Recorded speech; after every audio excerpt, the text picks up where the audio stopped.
محمد وعلى آله وعلى آله وأصحابه وسلم اللهم صل على سيدنا محمد وعلى آله وأصحابه وسلم اللهم صل على سيدنا محمد وعلى آله وأصحابه وأتباعه وسلم آمين Aki bàbá wa tọ́lọ́wọ́ ọba tó kó gbogbo ìlú yìí lé lọ́wọ́. Allahu Akbar. Gbogbo ń téèyàn lè wù kó jẹ́ àti hàn àti hàn. Àtàkùnsí ọlọ́run ló jẹ́ ọmọ padà sí inú. Àmín. Àpadà sí ìgbà gbogbo tó lọ ń bá sọ́dà ọlọ́run ló jẹ́ gbogbo orí. Àmín. Aráfẹ́lẹ́ ọlọ́run àfipẹ́ ọlọ́run ẹ̀mí gbogbo àtàláfíà ọlọ́run ṣàgbéṣọ́rọ̀ ìta fún yín. Àmín. Lásìkò yín ọlọ́run tó dákun bíbí yìí ṣe dàgbàsókè tó báyìí ọlọ́run yóò tún jù báyìí lọ. Àmín. Gbogbo tí ń jẹ́ màálù yìí tọ́lọ́run ti ní ó máa bẹ lókè ọlọ́run mọ̀jẹ̀ kan wálẹ̀ láéláé. Àmín. Gbogbo àwọn tí wọ́n ń bẹ ní bíbí ọlọ́run sáfà wọn sókè. Àmín. Gbogbo àwọn tó tún wà àti gòkè ọlọ́run dákun mẹ́sàn-án gòkè. Àmín. Bàbá ṣèjọba Nàìjíríà ọlọ́run dákun má yọ̀lú yìí lè mú àwọn tí ó máa ṣèjọba rẹ̀. Àmín ya Allah. Gbogbo ènìyàn tó bá sa mí bá a ṣe tọrọ fún mi yọ̀ ọlọ́run yóò rí bẹ̀ fún mi tiẹ̀ náà. آمين. بسم الله الرحمن الرحيم إنا أعطيناك الكوثر فصل لربك ونحر إن شانئك هو الأبتر آمين. Òkè ìyàwó nínú ilé ìyàwó ìyáàlú ọlọ́mọṣàjárí yín pé ọlọ́mọ dúpẹ́ fún yín. آمين. La hawla ولا قوة إلا بالله العلي العظيم. Àfọwọ́ ìṣòyẹmí mo kí bàbá wa ká bọ́ wọn tí wọ́n ń sọ̀rọ̀ lọ́wọ́. أذكركم الله.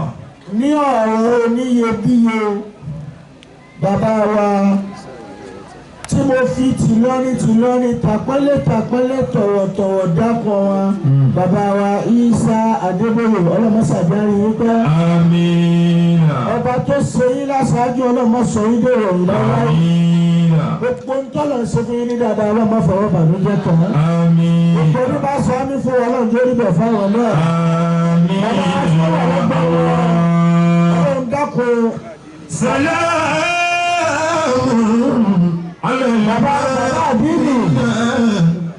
جمعا مفرمدا. Ọmọ bá ṣe lè wù ká sọ nípa ń ṣẹ̀ṣẹ̀ tó ẹni tọ́lọ̀ fi ṣàṣájú wa rèé. لك على Bàbá àdínì òkú land. باقي من خلفائهم. Yóò bá ṣòro pé bẹ́ẹ̀ bá ṣe tó wọ́n bá fàlù sí i. أبقاكم الله. Olóko àmọ́ okun ẹ̀rí a lè pé ní okun. أبقاكم الله. Okun rẹ̀ ti pé okun land. Bàbá Aláàjì Abdulrazak Ajídáhùn gbogbo ìgbà tẹ́ ẹ bá ń fi ọlọ́wọ́ náà máa dá yín lóhùn. سلام على المهديين. Nípò náà rọ yín. جمعا مفرمدا. Àfa ara òjì èso yẹ nítorí àsìkò lọ. Bàbá àgbà ní ìjàmbá màsíwò.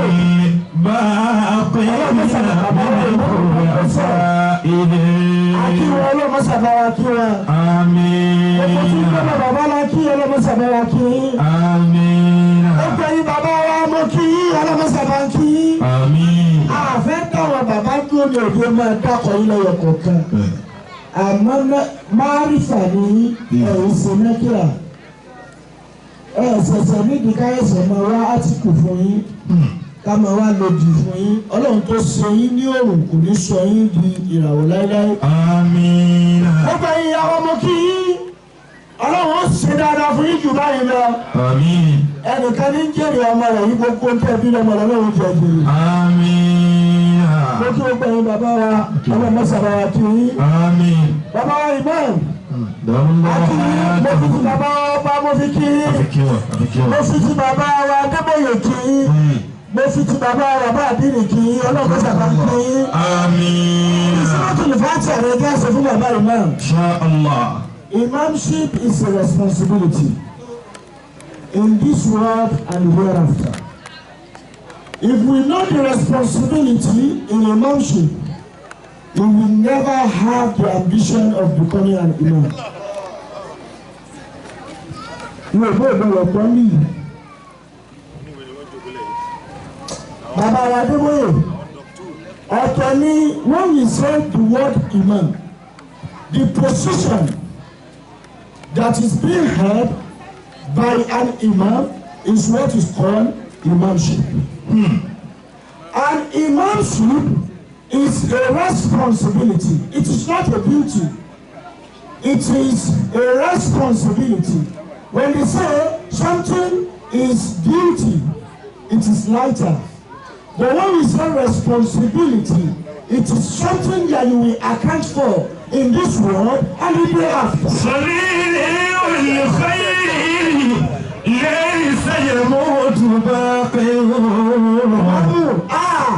يا فارئيات ملء السباقي. Calling someone an imam,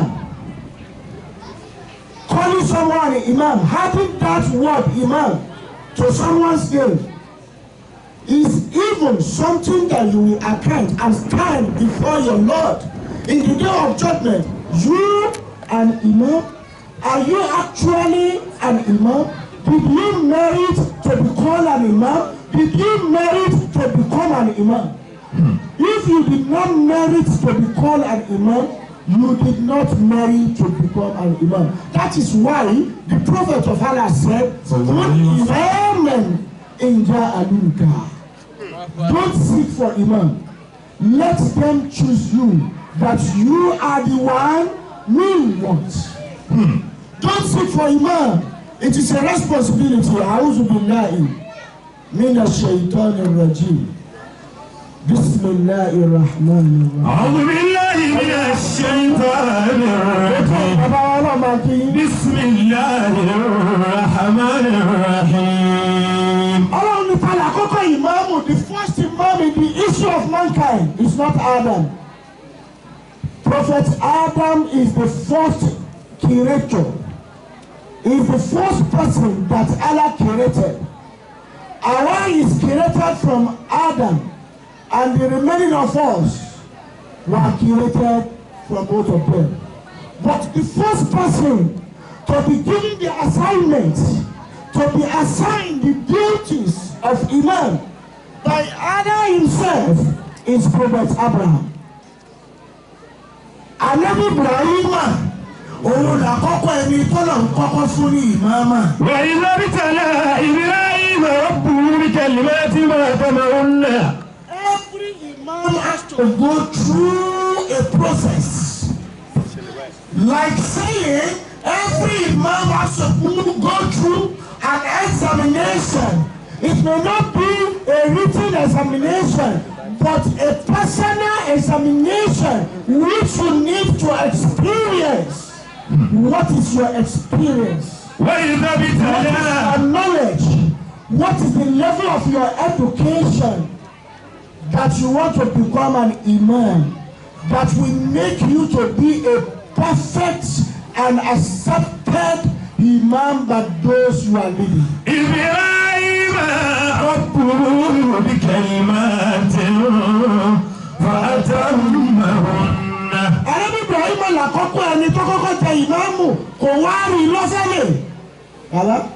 ابتلى إبراهيم Ẹ dákun ẹ má wá wọ́ọ̀dù nínú dictionary o. ربه بكلمات فأتمهن. Lọ́sẹ̀lẹ̀ tí mo rí òkò nísì ní o.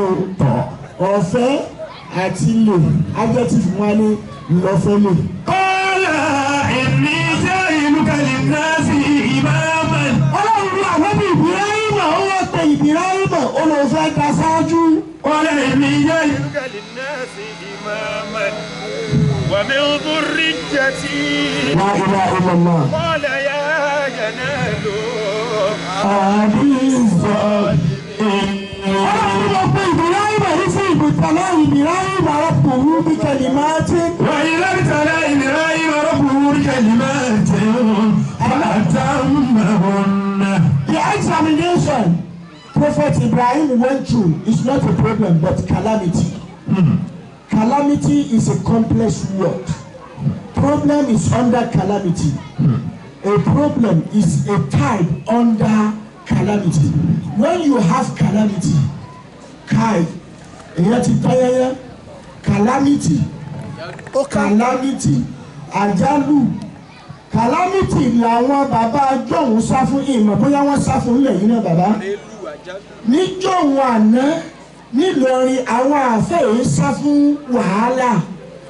Àjálù àtàrẹ́lù ni wọ́n sá fún calamity. Wọ́n mọ̀ wá ní ilé ńjọ. Olè ń jà ọlọ́run má jàrí kan mẹ́.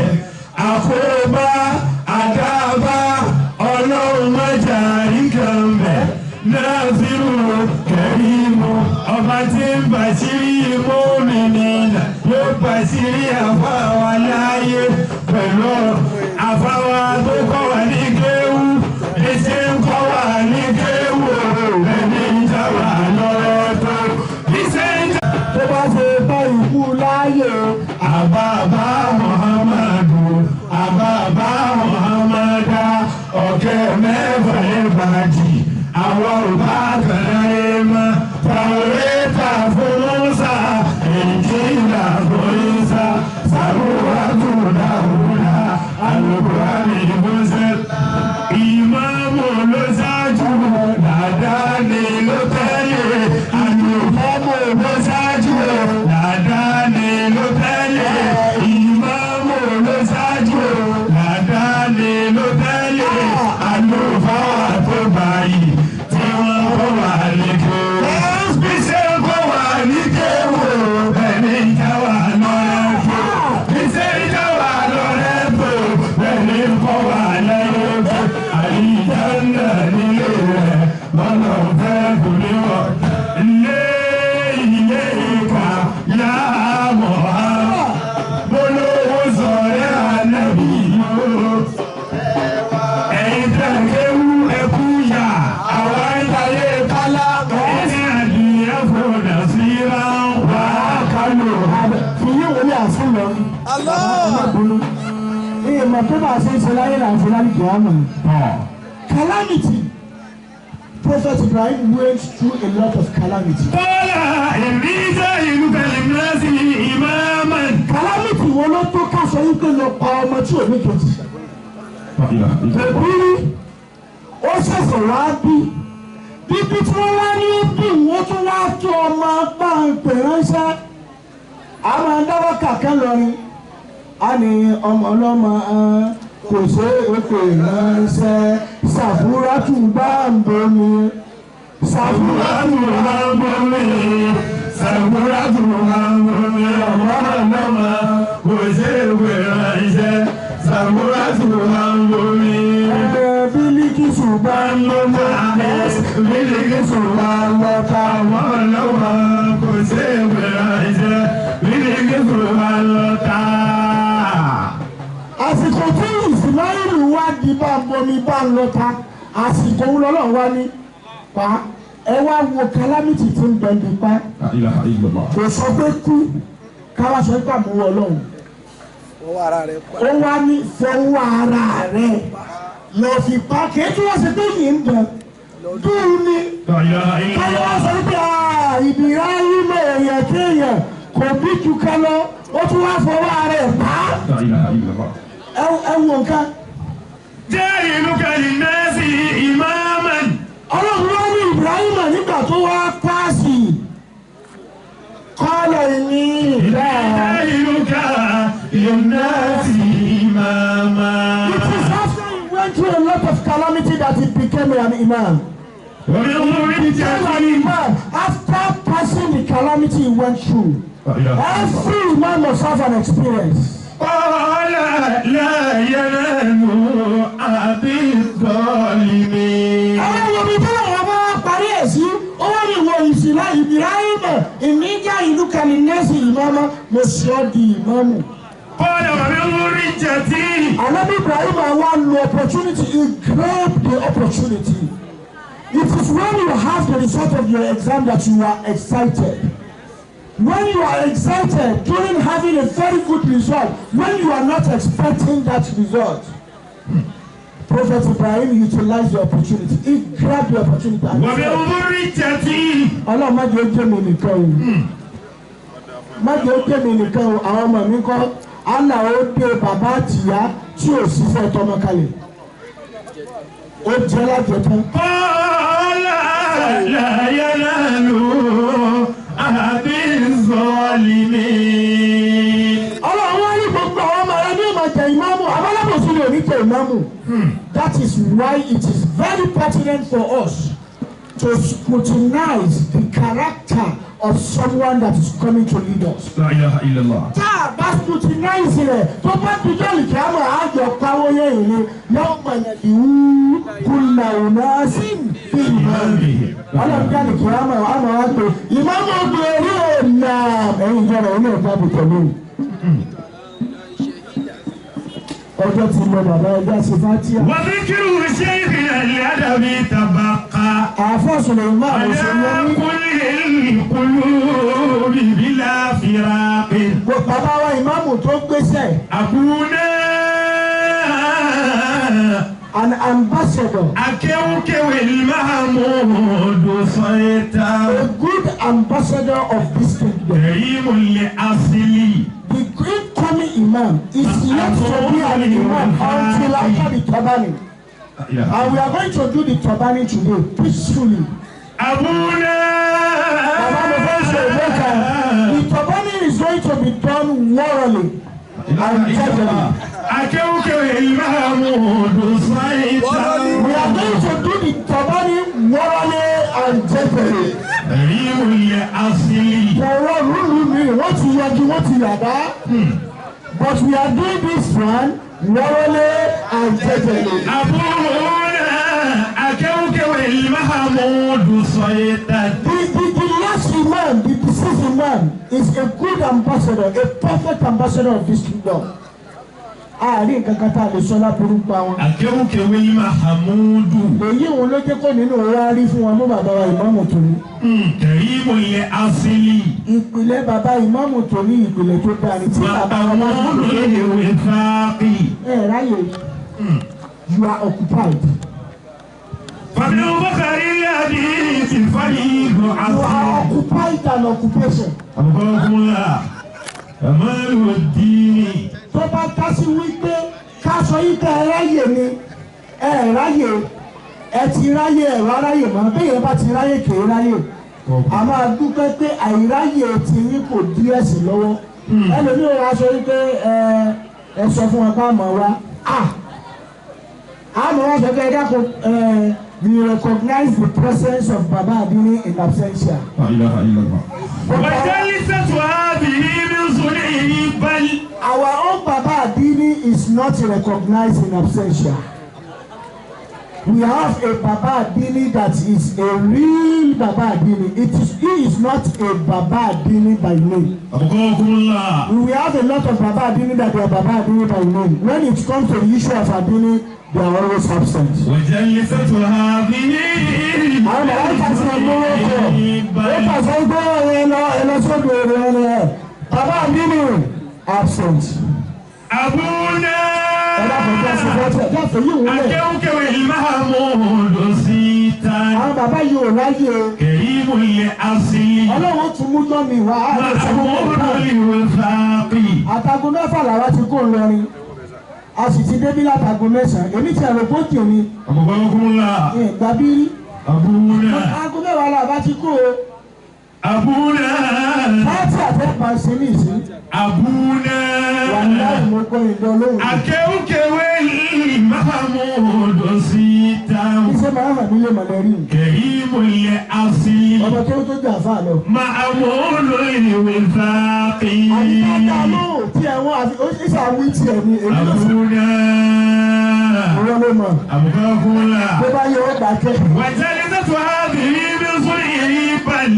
Bàbá wa Adébóyè ló tún wí. من الصنع الجميل بلا ó tún fi bàbá àdéhùn náà kún. وجلسته هذه من صنعه بل ó tún dákọ̀ ọba. أبونا èmi ò délé dáadáa ìwọ wọn mú kalẹ̀ mí. akéwùkéwé Mahamudu síta. àwọn ní lọ́dọ̀ tiwa àwọn ìrọ̀bà fún. bàbá tó sì bí bàbá tó bí mi bàbá wa Alhaji àgbà bàbá délùú kan wọn wà ní kí bá a bá ṣe sí fọba wa ní ẹsìn fọba àbùkù bẹ́ẹ̀ bá ṣe bẹ́ẹ̀ fọba àbùkù ajásí wípé ẹ̀ ń sojú lọ ẹsẹ̀ ni torí ẹ̀ ni mo fi dákọ̀ ọba wa ní ẹni ṣéèrù táwa bá ti dákọ̀ ọba wa náà àwọn ẹni ṣéèrù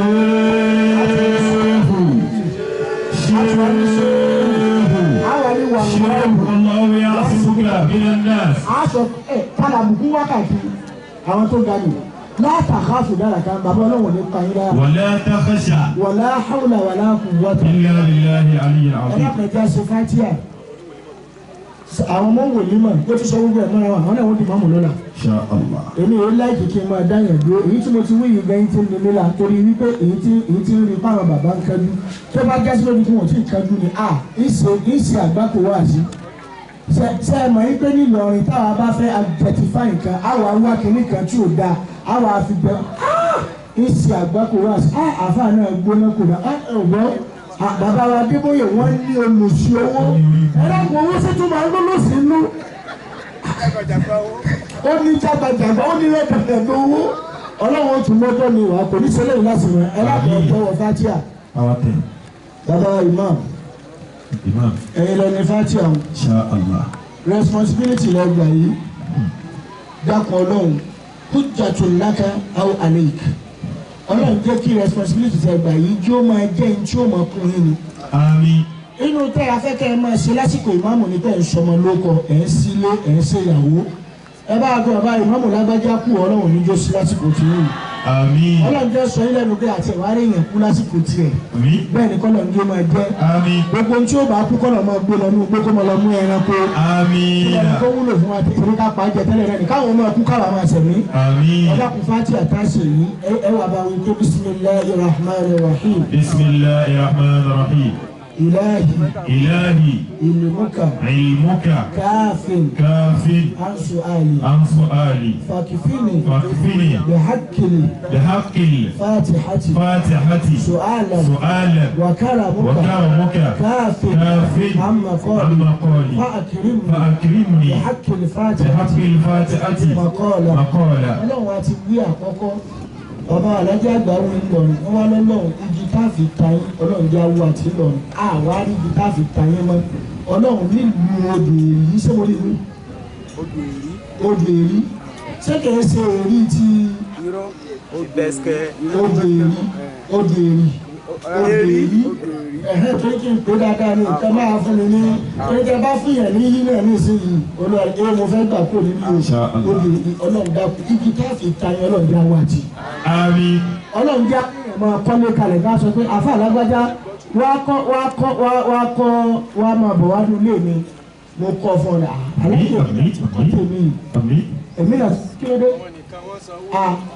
dé irú bídà òní afẹsẹ̀ ẹ̀fẹ́ máa káwọn èèyàn máa mú wá ní sábà sọ fún ìsìnkú yìí nìkan lẹ láìkì ìlú yìí ẹ̀yin nìkan lẹ láìkì ìlú yìí bàbá wà láyé ẹ̀fì tì nílẹ̀ torí níná. Bọ́lá àwọn ọba ń túra. kí ló dé bàbá ìfọ̀m jùlọ La ilaha illallah. lẹ́kùn bàbá wa Abubakar La ilaha illallah. bàbá ẹ̀dá kan ẹ̀yà mi láwùsá kan Ẹ dákun. ẹ̀yà mi láwùsá kan Albarka. ẹ̀dọ́gbọ̀n yìí fẹ́ jẹ́rẹ́ lẹ́sẹ̀ Albarka. alákàrà àlùbáríkà ẹnìkan àti wọ́n tà wá jọ bàbá nígbà tá a wà kékèké wọ́n wá sọ fún wa pé ká máa sàwùsá àmọ́ wa ní pẹ̀tẹ̀pẹ̀tẹ̀ lálẹ́ sí yá abúgà sí àti ìkú yìí wà wí. Kọ́kọ́lá. àti iná mo gbọ́ àwùsá o iná àwọn bàbá wa bá àpẹẹrẹ wọn lọ iná àwọn ni good afternoon ṣebí I correct iná àwọn ni. Yẹ̀yẹ̀mọ́ta. mọ̀tábù ìyàwó ní fẹ́ mọ̀tá àti yẹn ní ọkọ̀ ọdúnlé mọ̀ bẹ́ẹ̀ á nà sákè àwọn ẹni. Wọ́n kún fẹ́ kún. wọ́n fi fẹ́ yàwó fún mọ̀. ọ̀hún ṣe àti fẹ́rẹ́ ti rẹ́ níbẹ̀ ẹ lọ́kàn ní ìlàhì ilmuka káfíìn ansuali takfini wàhákìlì fàtìhàtì sùhálà wàkàràmùkà káfíìn àmọ̀kọ́lì wàhákìrìmù wàhákìlì fàtìhàtì fàkọ́lá ìlàhì ilmuka káfíìn ansuali takfini wàhákìlì fàtìhàtì sùhálà وكرمك كافٍ عما قالوا وأكرمني وحق الفاتحة مقالا فاتحة táwa kéyìn gbogbo ilé sanwó ẹ̀ yóò sì máa lọ sí central mosque wa lọ gbogbo owó tá a bá tí owó fátìhà tí mo fẹ́ gbà yìí mọ́sálásí ni ó mọ̀ lọ ìtọ́lọ̀ ń bá ní ó kánú mọ́sálásí kódà bó ṣe kú náà.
Mesmo moço esse povo, como o meu.